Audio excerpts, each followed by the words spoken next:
Манай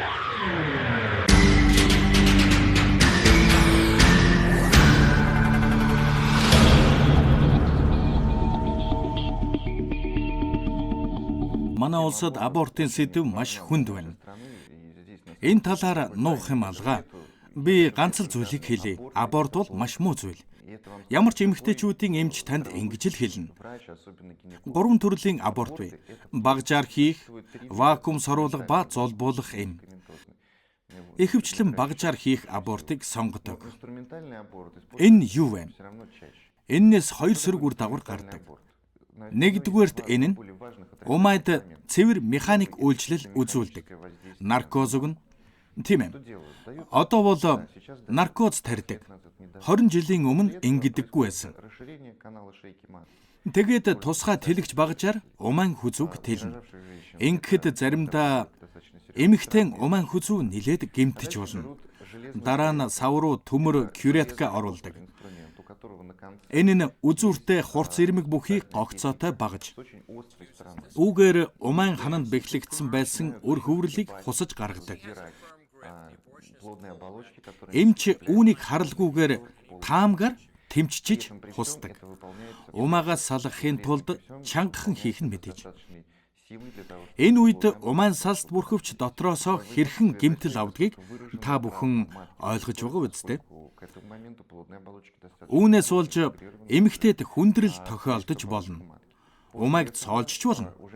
Эмч харалгүйгээр таамгаар хийдэг тул юм үлдэж, савыг өрөвсүүлж болно. Элдв полип ургацаг үүсч болох нь. Эдгээр хүндрэл нь хэцүү хүнд байдаг. Багажаар хийх аборт нь механик ажиллагаа тул умайг нэлээд гэмтээдэг. Хөнгөн зөөлөн хийх ямар ч боломжгүй. Хоёрдугаарт жирэмслэлтийн процессыг генет зогсоосноос болж, гормоны нөхөн үржихийн процесс генет унснаас стресс, шоконд ордог. Биеийн бүх систем хямардаг. Эргээд сарын тэмдгийн хэвийн мөчлөгтөд орох хэрэгтэй болдогч сарын тэмдэг тийм амар тогтворждаггүй. Жин өөрчлөгдөж, дотоод шүүрлийн асуудал үүсч, өргүүдэж ч болно. Хүүхэд төрүүлж чадахгүй байгаа бүсгүйг ирэхэд нэгч эмэгтэйчүүдийн эмч үүнийг абортоос болсон гэж хэлдэггүй. Мөн вакуумаар соруулах аборт байна. Үүнийг жирэмсний эхний сард хийдэг. Ингэхдээ умайн хүзүүг тэлэгчээр тэлээд умайд гуур соруулж, доторхын соруулж гаргадаг. Энэ арга нь савыг баг гэмтээдэгч түрүүчийхтэй ижил жирэмслэлт генет зогсны хямрал шок үүсдэг. 3-дугаарт зулбуулах эмийн арга байна. За энэ нь жинхэнэ хулих бизнес шүү. Энэ эмийг ямар ч аюулгүй гаж нөлөөгүй гэж сурталчилдаг. Хаяа бүр үн хямдруулж ч зарна.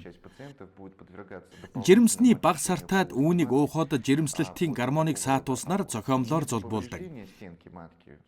Үүнд олон нюанс үүсэж байгаа юм.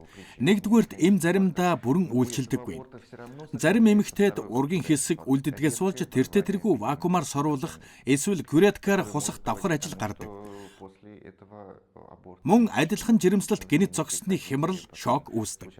Сарын тэмдэг хямарч, жин өөрчлөгдөж, өргүүдэж ч болно. Аборт бол эмэгтэйчүүдийн салбарын хамгийн аюултай сөрөг ажиллагаа юм. Сүүлийн үед эмэгтэйчүүдийн эмч нар аборт хийхээс татгалздаг болсон нь өргүйдэлтэй хосууд бидэн дээр олноороо ирдэг болсонтой холбоотой юм. Саяын миний ярьсан үнэн гэдгийг эрүүл ухаантай ямар ч эмэгтэйчүүдийн эмч батлах болно.